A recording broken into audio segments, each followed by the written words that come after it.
තව දවසක් ලෞතුරා බුදුහාමුදුරුවෝ බුදු වැසින් බලනකොට දැක්කා අග්ගිදත්ත කියන තාපසතුමාට නිවන් දකින්න පින තියෙනවා. අග්ගිදත්ත කියලා කියන්නේ කොසල් මහ රජතුමාගේ අග්‍ර පුරෝහිත බමුණ. ඒ විතරක් නෙමෙයි කොසල් රජතුමාගේ තාත්තගෙත් පුරෝහිත බමුණ. එතකොට ටිකක් වයසයි. අග්ගිදත්ත බ්‍රාහ්මණයා කොසල් රජතුමාගෙන් අවසර ඉල්ලනවා අනේ රජතුමනි දැම්මට මහලුයි. මට පැවිදි වෙන්න ඕන. ඒ නිසා මට අවසර දෙන්න පැවිදි වෙන්න කියලා. කොසල් රජතුමාත් අවසර දුන්න පැවිදි වෙන්න. අග්ගිදත්ත බ්‍රාහ්මණයා පැවිදි වෙන්න ගියා පිටිසර පළාතක. හැබැයි ආර්ය ශ්‍රාවකයෙක් විදියට නෙවෙයි. තාපස පැවිද්දෙන් පැවිදි වුණේ තාපසයෙක් හැටියට. Tamanට පරිවාර තාපසයෝ 1000ක් හිටියා. පිරිවරක්.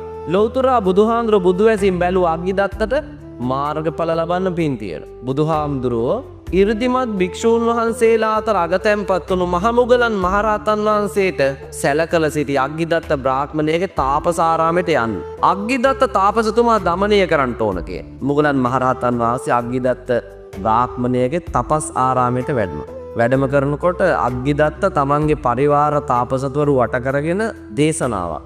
දැන් මුගලන් මහරහතන් වහන්සේට උවමනයි අග්ගිදත්ත විතරක් තනි කරගන්න. එලිමහනේ සාකච්ඡාවේ නියැලෙන අනිත් තාපසවරු විසුරුවා හරි. මහමුගලන් මහරහතන් වහන්සේ ඒ වෙලාවේ වර්ෂාවක් පතිත කෙරෙව්වා. වර්ෂාව පතිත වෙනකොට අනිත් තාපසවරු තම තමන්ගේ කුටිවලට ගියා. අග්ගිදත්ත බ්‍රාහ්මණයා තමන්ගේ කුටියට ආවා. මුගලන් මහරහතන් වහන්සේ අග්ගිදත්තගේ කුටියට ඇවිල්ලා අග්ගිදත්ත කියලා කතා කළා. අග්ගිදත්ත බලනෝ මගේ නම කියලා කතා කරන්න පුළුවන් జగතේ නෑ. කවුද මේ මගේ නම කියලා කතා කරන්න පුළුවන් జగත? මහමුගලන් මහරහතන් වහන්සේ අග්ගිදත්තට කියනවා අග්ගිදත්ත මට අද රාත්‍රිය පහන් කරගන්න ඔබගේ කුටියේ ඉඩක් දෙන්න පුළුවන්ද? අග්ගිදත්ත කියනවා මේ කුටියේ ඉඩ නෑ. මහමුගලන් මහරහතන් වහන්සේ කියනවා ගිහියෙකුට අනතුරක් වුණොත්, ගිහියෙකුට කරදරයක් වුණොත්, ගිහියෙකුට අවශ්‍යතාවයක් වුණොත් ඒ ගිහියට පිහිට වෙන්නේ තවත් ගිහියෝ. පැවිද්දෙකුට අනතුරක් කරදරයක් හිරිහැරයක් වුණාම පැවිද්දට පිහිට වෙන්න තවත් පැවිද්ද ඕන. ඒ නිසා මට පොඩි ඉඩක් දෙන්න කිව්වා. අග්ගිදත්ත කිව්වා බෑ කියන. මහමුගලන් මහරහතන් වහන්සේ කියනවා එහෙනම් මට මේ ඉස්සරහා තියෙන වැලි ගොඩෙන්වත් රෑ පහන් කරන්න අවසර දෙන්න. කොහොමද එතෙන්ට වැලි ගොඩක් ආවේ? අග්ගිදත්ත බමුණා තමන්ගේ බමුණු පිරිසට දීපු දඬුවමක් තියෙනවා. නරක සිතුවිල්ලක් හිතට ආවොත්, නරක වැඩක් කළොත් දඬුවම තමයි වැලි පාත්‍රයක් ගෙනල්ලා මිදුලට දානවා. නරක සිතුවිලි ආපු වාරයක් පාසා වැලි පාත්‍රේ ගෙනල්ලා මහා වැලි ගොඩ මිදුලේ. මහමුගලන් මහරහතන් වහන්සේ වැලි ගොඩ මත ඉන්න අවසර ඉල්ලුවා. අග්ගිදත්ත කියනවා කමක් නැහැ ඉන්න පුළුවන්. අග්ගිදත්ත දන්නෝ මේ වැලි ගොඩට අරගෙන මහා නාගයෙක් ඉන්නවා. ඒ නාගයා ඉන්න දෙන්නේ නැහැ. මහමුගලන් මහරහතන් වහන්සේ වැලි ගොඩට මත වැඩියා. වැලි ගොඩේ වැඩ ඉන්නකොට අර නාගය බැලුවා මේ ශ්‍රමණේ අදරෑ මෙතෙන්ට එන්නේ රෑ පහන් කරා. බය කරලා යවන්න ඕන කියලා විස දුමක් මැව්වා. මහමුගලන් මහරහතන් වහන්සේ කියන්නේ මගේ ශාසනයේ හිටපෝ 이르දිමත් භික්ෂූන් වහන්සේලා අතර අගතැන්පත් හාමුදුරුවෝ. උන්වහන්සේත් නාගයේගේ දුමට දෙවැනි නොවන උන්වහන්සේත් දුමක් පිට කළා. උන්වහන්සේ විශාල දුමක් පිට කරලා නාගයට හුස්ම ගන්නත් අමාරු වුණා. නාගය බැලුවා මේක හරියන්නේ නැහැ. මම ගිනි ජාලාවක් විහිදුවලා මේ ශ්‍රමණයා ඝාතනය කරනවා. නාගයා ගිනි ජාලාවක් මතු කළා. මහමුගලන් මහරහතන් වහන්සේ උන්වහන්සේත් ගිනි ජාලාවක් මතු කළා. ඒ ගිනි ජාලාවට නාගයට ඉවස ගන්න බැරි වුණා. නාගය දමනය වුණා.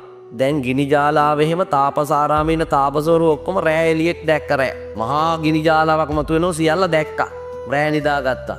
දැන් උදේ හිතන් ඉන්නේ ආපු ශ්‍රමණය පිච්චිලා මැරිලා කියලා. අග්ගිදත්ත ප්‍රධාන තාපසවරු ඔක්කොම උදේ එළියට බැස්සේ ශ්‍රමණයා පිච්චිලා ඉන්නවා කියලා හිතාගේ වැලි ගොඩට ගිහින් බලනකොට මහමුගලන් මහරහතන් වහන්සේ සැතපෙනවා. අර නාගයා දරන්න ගහගෙන පෙන බොබෙන් උන්වහන්සේට රැකවරණය සලසනවා. ආරක්ෂාව දෙන්න. නාගය දමනය කරලා මුගලන් හාමුදුරුවෝ එතෙන්ට යවුවේ කවුද?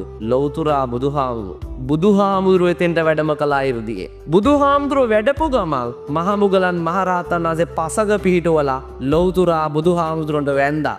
ලෞතුරා බුදුහාමුදුරන්ට වඳිනකොට අර තාපසවරු බැලුවා දමනය කරන්න බැරි නාගයෙක් මේ ශ්‍රමණය දමනය කළා නම් ඒ ශ්‍රමණය අලුතෙන් ආපු ශ්‍රමණයට වැඳන අලුතෙන් ආපු ශ්‍රමණයා මේ ශ්‍රමණයට වඩා බලපුලුවන්කාර කෙනෙක් ජගතේ.